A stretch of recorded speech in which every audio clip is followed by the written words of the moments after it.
I want to bring in Robin Simcox. Robin is a terrorism and national security analyst at the Heritage Foundation. Good to see you.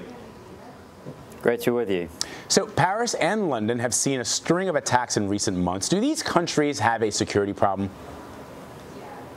Yeah, I think they very clearly do have a security problem, and you just need to look at the newspapers and turn on the television to see there's a very, I think, grave security threat across Europe more broadly at the moment. The vast majority of attacks Islamist inspired, but obviously we saw an attack in London yesterday that specifically targeted Muslims. So a multitude of issues that Europe is facing at the moment, very clearly.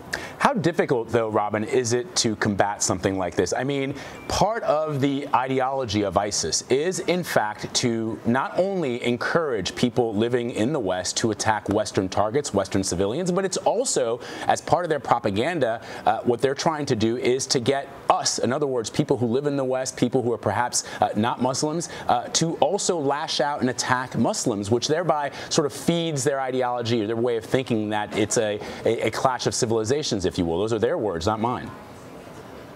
Yes, so when you look at those two problems together, and the fact that already there's 23,000 people on the security radar that the intelligence services are concerned about, but then if you then add on top the idea that, for example, that the security service is going to have to devote more resources and more attention towards the white supremacist, for example, or far-right threat, which I think probably inevitably will happen after the attacks and the attack in Finsbury Park, then it just already adds to the burden of a very overworked police and security service.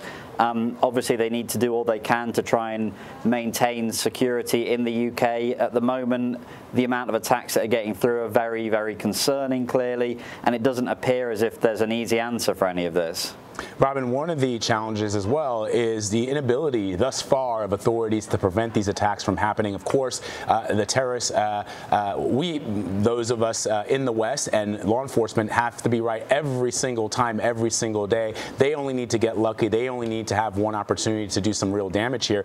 But the fact that authorities have been unable to stop people who have been on their radars, what does that mean?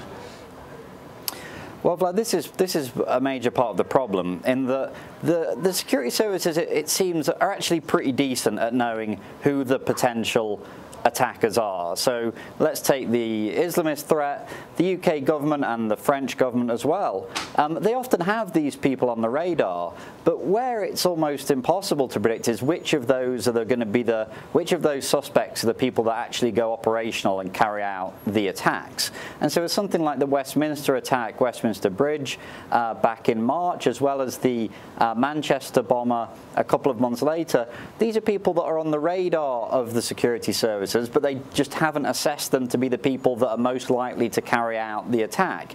Now that's where you get into the fact that counter-terrorism is very much an art, not a science, and the security services have to prioritize. They have to try and guess a lot of the time who the person is that they need to watch closest, and unfortunately they guess wrong, and when they do, you see attacks take place. Robin Simcox from the Heritage Foundation. As always, Robin, we thank you for your analysis. Thank you.